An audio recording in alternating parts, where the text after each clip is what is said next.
Rhodes Island elite operators are an interesting bunch. They consist of operators with exceptional combat capabilities and they possess unique originum arts. Then there's Rosmontis, our adorable daughter cat. The most accurate description I can give about her combat power is that she is a nuclear bomb in cat form, minus the radiation. Thanks to her destructive power, she is granted the title of Core Annihilation Specialist. Now you might be asking, why am I making a video on Rosmontis when she was released in 2021? Simple. I want to talk about her new specialized module and also feature her in an operator spotlight video since I have not covered flingers before. So let's see how good Rosmontis is.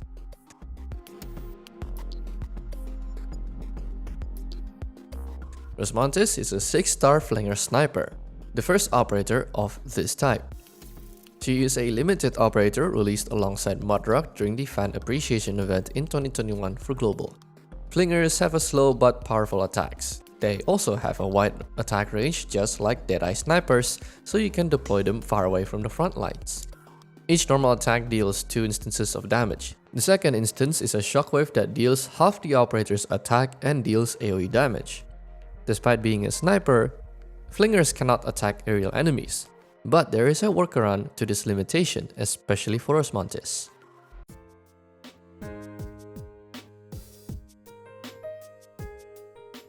Rosmontis' first talent, Armament of Annihilation, ignores a flat amount of defense on the enemies. Ignore is a mechanic that only applies to the attacker. The talent ignores 160 defense or 175 defense at pot 5, which is quite high. The only other operator with similar flat defense ignore is Stormite, but it only applies to Stronghold Protocol mode. One of the major drawbacks of a flat defense ignore is that it falls short against high defense enemies. And this is where a percentage defense ignore is more effective, and more operators after the release of Rosmontis started to adopt this mechanic in their kit.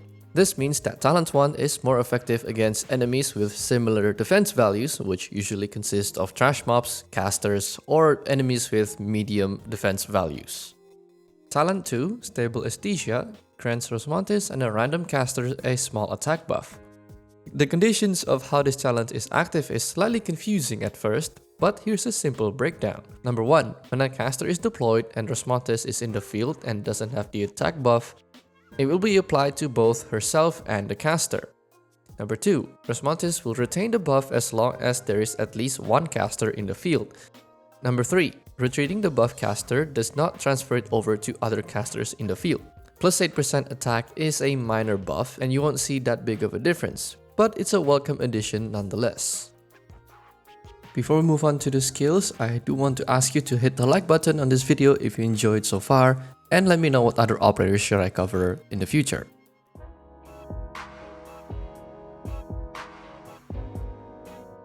The first skill, Expanded Cognition, gives Rosmontis an additional hit equal to 180% of her attack as arts damage. This is a low cycle offensive recovery auto skill. Since this skill deals arts damage, it does not benefit from Talent 1, but it does offer a consistent damage output as long as there are enemies to attack. When comparing this skill 1 with similar skills from other snipers, Blue Poison, May, and Meteorite, Rosmontis' skill 1 has a lower attack multiplier. When we look at the bigger picture, Flingers does have a relatively higher base attack compared to the aforementioned snipers. That's including the shockwave attacks as well. So this kind of balances out. You can shorten the skill cycle by pairing Rosmontis with Archetto to take advantage of Landon tactics. Each SP gain means you shave off 2.1 seconds, which means more frequent usage of skill 1, allowing Rosmontis to deal more arts damage. One of the strong points of skill 1 is its scalability with IS collectibles. If you manage to get collectibles with attack speed and attack buffs such as Wrath of Syracusans and a full set of King's collectibles, Rosmontis becomes a pillar flinger monster. Getting a full set of King's collectibles in IS5 is really easy, especially if you run the Blueprint squad and also get the lamp. Skill 2, Noise Scepter Inhibition, increases Rosmontis' attack interval, deals additional shockwave damage, and has a small chance to stun enemies. This is a medium SP cost auto recovery skill costing 30 SP and lasting for 40 seconds, giving her a 50% skill uptime. With this skill active, Rosmontis' attack interval increases by 50%, going from 2.1 seconds to 3.15 seconds. According to other players, skill 2 damage falls off the cliff really quickly when it's up against high defense enemies. It also doesn't help that the aftershock damage falls off as well, but at a much faster rate. However, skill 2 does respectable damage against light to medium defense enemies, which is suitable for clearing trash mobs. Additionally, the splash damage increases from a 1.1 to 1.5 tile radius centered around the enemy. Essentially, skill 2 relies on heavy attacks and large AoE to compensate for Rosmontis' even slower attack interval, making this skill very risky to use against rushing enemies. What about the stun? Well, the RNG nature of the stun makes this skill not that great to be used for stalling, but the mini stun is useful for interrupting enemy attacks. Yes, it's a 20% chance, but if you hit multiple enemies at once, at least one of them would get stunned. The increased attack interval caused by skill 2 is a blessing in disguise, as it is an opportunity for an interesting synergy with Spuria skill 2. I may have been too harsh on her, and I'm sorry for that. Bloop has a video that analyzes Spuria's stun with various sniper attack intervals. I suggest you give that video a watch if you want to fully understand how it works. In summary, as long as the target operator has an attack interval longer than the stun period, the stun is virtually non-existent and it does not interrupt the attack. If Rosmontis is stunned while skill 2 is active, her attack still goes through. Then she would wait for 1.7 seconds before launching her next attack. I think this is an interesting combo that you should try out. Overall, skill 2 low damage potential makes it more of a support skill, aim for damage mitigation, and a little bit of crowd control, in the sense that you're interrupting the enemy attacks. Skill 3, as you wish, reduces Rosmontis' attack interval and attacks up to 2 blocked enemies. At the same time, 2 tactical equipments are deployed on ground tiles, applying stun and reduces 160 defense on blocked enemies. They are then retreated when the skill ends. This is an auto-recovery manual skill costing 60 SP at M3 with 30-second duration, resulting in a 33% uptime, which is quite low. Therefore, this skill should be reserved for crucial moments. Skill 3 is really powerful. The combination of the attack buff, the doubled attack interval, and attacking 2 enemies at once further enhances Rosmontis' DPS. To give you an idea how strong this skill is, I used S3 against some Gorilla Shield Guards, who are known to have really high defense at 1300 or 1500 for the leader version. Rosmontis managed to kill them all. My Rosmontis doesn't have her skill 3 at M3, so she does struggle a bit. The tactical equipment itself is quite tough. Each has 5000 HP, which is roughly equal to the HP of Crusher Guards, 520 defense, and can block up to 2 enemies. They are very tanky, and in most situations, it's unlikely for them to get destroyed. They are really useful for drawing away aggros from nearby operators and give them time to heal. Blocked enemies are not limited to just the tactical equipments.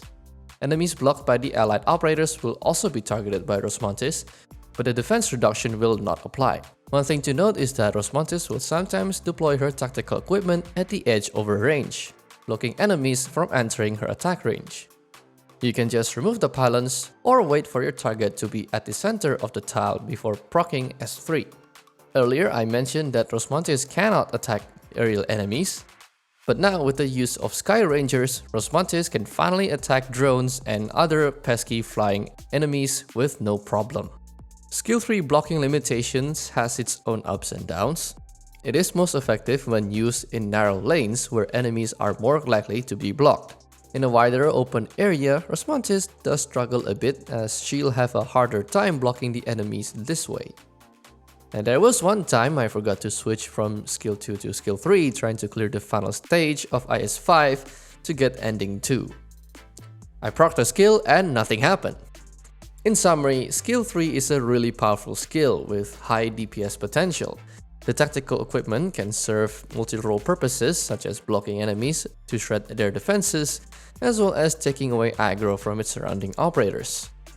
Which skill masteries you should invest in is highly dependent on the game content. For a majority of the game, the main story and side stories, Skill 3 gets the highest priority, followed by Skill 1 and Skill 2. But for IS stages, I found that Skill 1 is a much better option as it can scale really well with attack speed collectibles. At M3, Skill 1 costs only 2 SP to proc, and when you pair it with a full set of King's collectibles and a bunch of attack speed collectibles, you get something like this. Leave it to me.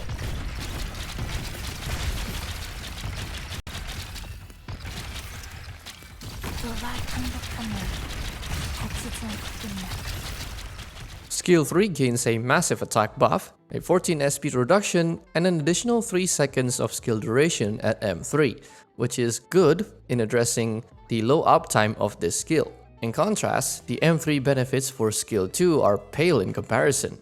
Smaller attack gain, less SP reduction, and a shorter stun duration overall.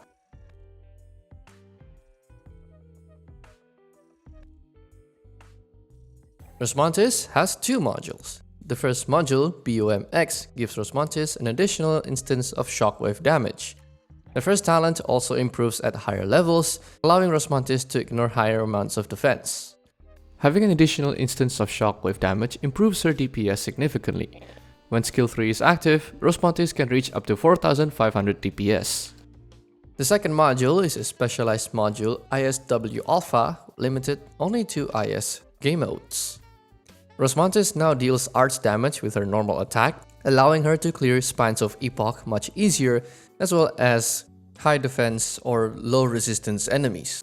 At level 3, Rosmontis can benefit from caster collectibles. In addition to that, for every caster or sniper deployed, a stronger tactical equipment will be deployed in their attack range. This also applies to Rosmontis. The stronger tactical equipment has more HP, defense, and resistance, and stuns for 5 seconds. Enemies in the surrounding 8 tiles will have their defense and resistance reduced by 400 and 20 respectively. Now you can see why this module is broken. Being able to use caster collectibles gives Rosmontis a wide range of buffs to take advantage of. The tactical equipment takes away aggro from your snipers or casters, which means you can deploy them in more risky positions. Unless you are facing a Sarkaz caster who can target 2 operators at once. These guys are still a pain in the ass to deal with. There is no limit to how many tactical equipments you can deploy in the battlefield, so you can use April to spam a bunch of these and you end up with a field full of Samsung fridges. With this module, Rosmontis becomes a physical caster who is also a great sniper and caster support.